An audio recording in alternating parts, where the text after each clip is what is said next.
በኦሮሚያ ክልል ዳግም የኦርቶዶክሳውያን ጭፍጨፋ መደረጉ ተሰማ። ከወረቀት የማይዘሉ መግለጫዎች በማለት ቤተ ክህነቱ ተተችቷል። በዝርዝር ትሰሙታላችሁ። ኢዜማ በገዢው ፓርቲ አሰራሮች በምርጫ ቦርድና በዓለም አቀፍ መገናኛ ብዙሃን ላይ ዘገባ ትችት ሰነዘረ። ፓርቲው ያጋለጠውን መረጃ ይዘናል። በቆይታችን እንዳስሰዋለን። የሱዳን የፖለቲካ ቡድኖች በአዲስ አበባ ሊያደርጉት የነበረው ንግግር ተሰርዟል። አነጋጋሪውን መረጃ ይዘናል።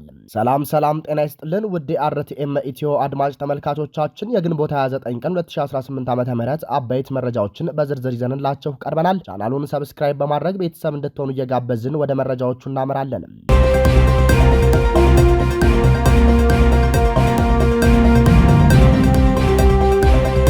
አሁንም የንጹሃኑ ግድያ መቋጫ ባላገኘበት የኦሮሚያ ክልል ዳግም ጭፍጨፋ መደረጉ ተሰማ።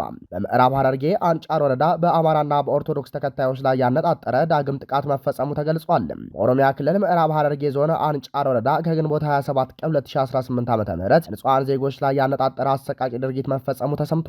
ጥቃቱ የተሰነዘረው በአካባቢው በሚኖሩ የአማራ ተወላጆችና የኦርቶዶክስ እምነት ተከታዮች ላይ መሆኑም ተጠቁሟል። ከምስራቅ አርሲ ዞን አሰኮ ወረዳ ጋር በምትዋሰነው የአንጫር ወረዳ የተፈጸመው ጥቃት ሰለባዎቹ በማንነታቸውና በሃይማኖታቸው ምክንያት ተለይተው የተጨፈጨፉበት መሆኑ ምንጮች አመልክተዋል።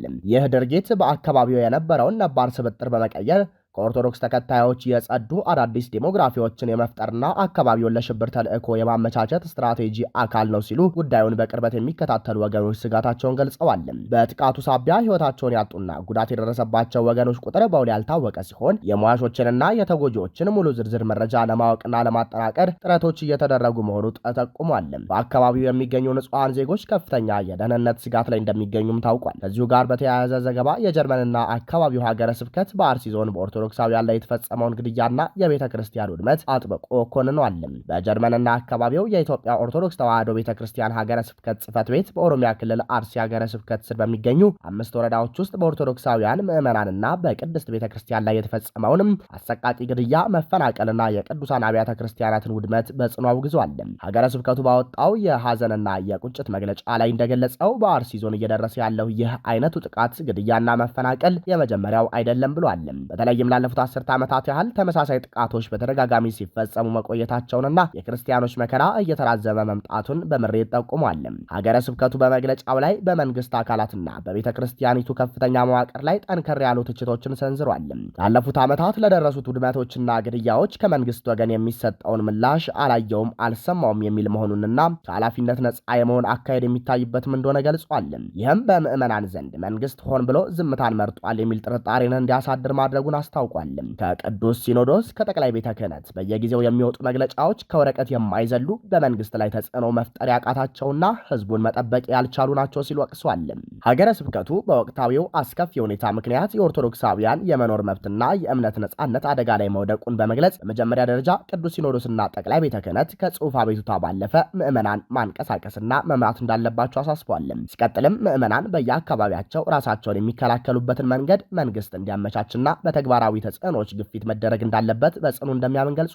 በሶስተኛ ደረጃ በየአድባራቱ ከቅዱስ ፓትርያርኩ ጀምሮ እስከ ምዕመኑ ድረስ ወደ እግዚአብሔር የሚጮህበትን የጸሎትና የምህላ ጊዜ እንዲኖር ጠይቋል። በመጨረሻም በውጭ ሀገር የሚገኙ አህጉረ ስብከትና አብያተ ክርስቲያናት በቅንጅት በመሆን የቤተ ክርስቲያኒቱን መከራና የኦርቶዶክሳውያንን እልቂት ለዓለም ለማሳየት ሰላማዊ ሰልፍና የጽሑፍ እንዲሁም የሚዲያ ተጋድሎ እንዲያደርጉ ጥሪ አቅርቧል። ሀገረ ስብከቱ በግፍ ለተገደሉ ኦርቶዶክሳውያን ወገኖች ሰማዕትነትን፣ ለቤተሰቦቻቸው መጽናናትን የተመኘ ሲሆን ይህ የመከራ ጊዜ እንዲያልፍ የጸሎት ጥሪውንም አስተላልፏል። ኢዜማ በገዢው ፓርቲ አሰራሮች በምርጫ ቦርድና በዓለም አቀፍ መገናኛ ብዙሃን ዘገባ ላይ ትችት ሰነዘረ።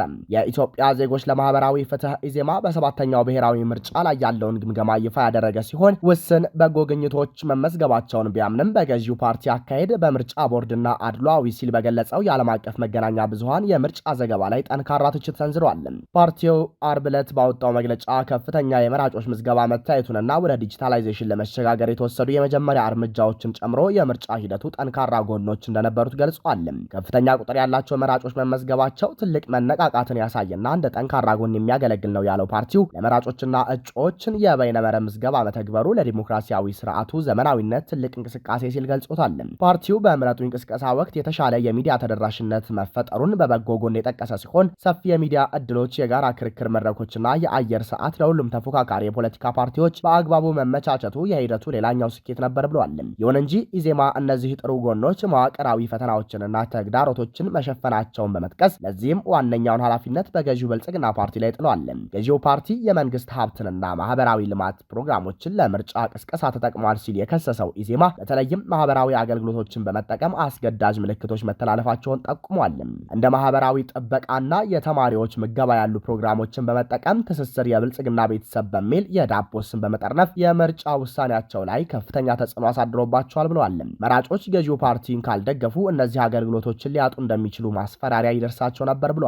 ድርጅቱ የመንግስት መገናኛ ብዙሃንን የገዢው ፓርቲን የግል ንብረት አድርጎ የመጠቀም ሁኔታ አይን ባወጣ መልኩ በምርጫ ወቅትም ቀጥሏል ብለዋል። የመራጮች መስተጓጎልና የአስተዳደር ጣልቃ ገብነት ፓርቲው ያነሳቸው ሌሎች ጉዳዮች ሲሆኑም የአካባቢው ባለስልጣናትና የፓርቲ ካድሬዎች በመራጮች ምዝገባና በምርጫ ቀን እንቅስቃሴዎች ላይ የስነ ልቦና ጫና መፍጠራቸውን ገልጸዋል። ካድሬዎች በምርጫ ጣቢያዎች ዙሪያ በመገኘት ስንዴውን ምረጡ ወይም የገዢውን የፓርቲውን ምርጫ ምልክት እያሳዩ ቅስቀሳ ማድረጋቸው የምርጫ ነጻነትን አደጋ ላይ ጥሏል ብሏል። የኢትዮጵያ ብሔራዊ ምርጫ ቦርድ ክፍተቶች ባለው ጉዳይ ላይ አስተያየት የሰጠው ኢዜማ በምርጫው ዕለት ሂደቱን እንዲያስተባብሩ የተመደቡ የቦርዱ አስፈጻሚዎች ህጋዊ ኃላፊነታቸውን በሌሎች የመንግስት አስተዳደር አካላትና ግለሰቦች ሲነጠቁም ድርጊቱን ከማስቆም ይልቅ ዝምታን መርጧል ብሏል። ፓርቲው በቂ ዝግጅት በሌላቸው ሰራተኞች ላይ መደገፍ የሂደቱን ታማኝነት አድክሞታል ሲል አስጠንቅቋል። በተጨማሪም ኢዜማ አንዳንድ ተፎካካሪ ፓርቲዎች የምርጫ ሂደቱን በሙሉ ልብ ተቀብለው የዲሞክራሲ ምህዳሩን ለማሻሻል ከመጣር ይልቅ ከጅምሩ ለምርጫው ቅቡልነት ማጣት ምክንያት የሚሆኑ ሁለት ልብ አቋሞችን ከማንጸባረቃቸውን በላይ ከሰላማዊ ትግል ውጭ የሆኑ አቋራጭ መንገዶችን የመጠቀም ፍላጎት ተስተውሏል ሲል ገልጿል። የሲቪል ማህበረሰብ ተሳትፎ አነስተኛ የነበረ ሲሆን ያለው ድርጅቱ በምርጫው ዕለት ተሳትፏቸው አሉ ለመባልና ተምሳሌታዊ ለመሆን ባለፈ የምርጫውን ነጻነት፣ ፍትሐዊነት በቅጡ አልተወጡም ሲል ከሷል። በምርጫው ወቅት የመንግስት ሀብትና የጸጥታ መዋቅሮች ያለ አግባብ ጥቅም ላይ መዋላቸውን የአካባቢው አስተዳደር አካላትና የጸጥታ ኃይሎች በፓርቲ ስራዎች ላይ መሳተፋቸውንም አክሎ ገልጿል። በተለይም ከዋና ዋና የከተማ ማዕከላት ውጭ ባሉ አካባቢዎች የተቃዋሚ ፓርቲ ታዛቢዎችን ሲያስፈራሩ፣ ሲያዋክቡና በጉልበት ከጣቢያዎች ሲያስወጡ ተስተውሏል ብሏል። የቀጠሉ መዋቅራዊ ጥሰቶች በሰላማዊ የፖለቲካ ውድድር ላይ ያለውን እምነት ሊያጠፉ እንደሚችሉ ያስጠነቀቀው ፓርቲው እንዲህ ያሉ አሰራሮችን ማስተካከል ካልተቻለ ተስፋ መቁረጥ ሊፈጥርና ስልጣንን በሰላማዊ ትግልና በምርጫ ማግኘት አይቻልም የሚል እምነት ሊያሰፍን ይችላል ብሏል። በዓለም አቀፍ ሚዲያ ሽፋን ላይ የቀረበው ትችት ደግሞ ኢዜማ ግንቦት 24 ቀን 2018 ዓ.ም በተደረገው ምርጫ የዓለም አቀፍ መገናኛ ብዙሃን አቀራረብም ሌላኛው የሂደቱ ፈተና ነበር ሲል ተችቷል።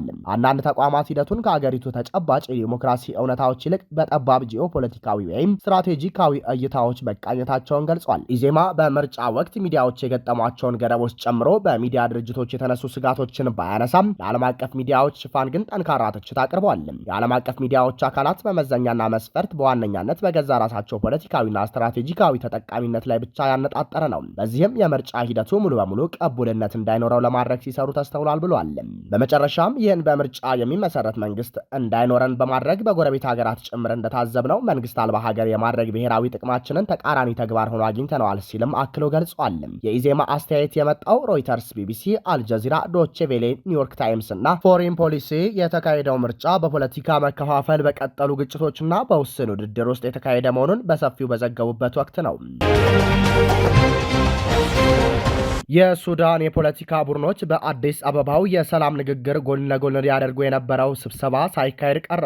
በሱዳን እየተካሄደ ያለውን ጦርነት ለማቆም በአዲስ አበባ ከተማ እየተካሄደ ባለው የምክክር መድረክ ላይ ሁለት ዋና ዋና የሱዳን የፖለቲካ ጥምረቶች ሊያደርጉት የነበረውን ስብሰባ ሳይካሄድ መቅረቱን ሱዳን ትሪቢዩን ዘግቧል። ይህ ሳይሳካ የቀረው ስብሰባ በአብዮታዊ ኃይሎች ሲቪል ዲሞክራሲያዊ ጥምረት ወይም ሶሙድና በታኢሲስ ጥምረት ማዕከል ሊካሄድ ታስቦ ነበር። ውይይቱ በሱዳን ያለው ግጭትን ለማስቆም አጠቃላይ የፖለቲካ ሂደትን ለመደገፍ በተቋቋሙ የአምስቱ ሀገራት ዲፕሎማሲያዊ መድረኮች ወይም ደግሞ ፋይቭ ኔሽን ሜካኒዝም አማካኝነት የተዘጋጀ ነበር። ይሁን እንጂ በሁለቱ ወገኖች መካከል ሙሉ በሙሉ የኮሚኒኬሽን አለመኖር ምክንያት ስብሰባው ሊካሄድ አለመቻሉን የዜና ምንጮች ለመገናኛ ብዙሃን ገልጸዋል። ይህ አዲስ ክስተት የተሰማው የሶሙር ጥምረትና የነጻነት ለውጥ ኃይሎች ዲሞክራሲያዊ ቡድንን ጨምሮ በርካታ የሱዳን የፖለቲካና የሲቪል ማህበራትን ጦር ለማቆምና የሰፊ የፖለቲካ ሂደት ለመጀመር የሚያስችል አዲስ የሰላም መንገድ ለመቀየስ የጋራ ራዕይ ይፋ ባደረጉበት ማግስት ነው። ለሂደቱ መስተጓጎል ተጨማሪ ምክንያት የሆነው ደግሞ በአዲስ አበባው የውይይት መድረክ ላይ የተሳተፉት የዲሞክራሲያዊ ቡድን መሪዎች ከአሲስ ከተባለው ጥምረት ጋር ማንኛውም አይነት የፖለቲካ ንግግር ላለማድረግ አቋማቸውን በድጋሚ ማጠናከራቸውን ነው። ቡድኑ ተአሲስን ፈጣን የድጋፍ ኃይሎች ወይም አርኤስኤፍ ከተሰኘው ታጣቂ ቡድን ጎን ተሰልፏል ሲል ይከሳል። የዲሞክራሲያዊ ቡድኑ መሪዎች ይህ አቋማቸው በተቀናቃኝ ወገኖች መካከል ያለውን ልዩነት ለማጥበብ በአሁኑ ወቅት እየተደረገ ላለው ጥምረት እምብዛም ዕድል የማይሰጥ መሆኑን አመልክተዋል። በሌላ በኩል የተአሲስ ጥምረት መሪዎች ዓርብ ዕለት በአዲስ አበባ በሰጡት ጋዜጣዊ መግለጫ የዲሞክራሲያዊ ቡድኑን የማገልገል ውሳኔ ውድቅ ያደረጉት ሲሆን ቡድኑ አብሮ ለመቀመጥ ፈቃደኛ ለመሆኑ ለጥምረታቸው ምንም አይነት ትርጉም እንደሌለውና እንደማያሳስባቸውም አስታውቀዋል። ክቡራንና ክቡራት አድማጭ ተመልካቾቻችን ለሰዓቱ የነበሩን የመረጃና የዜና ጥቆማችን ይህንን ይመስል ነበር። ሰብስክራይብ በማድረግ ቤተሰብ እንድትሆኑ እየጋበዝን ቸር ተመኘንም።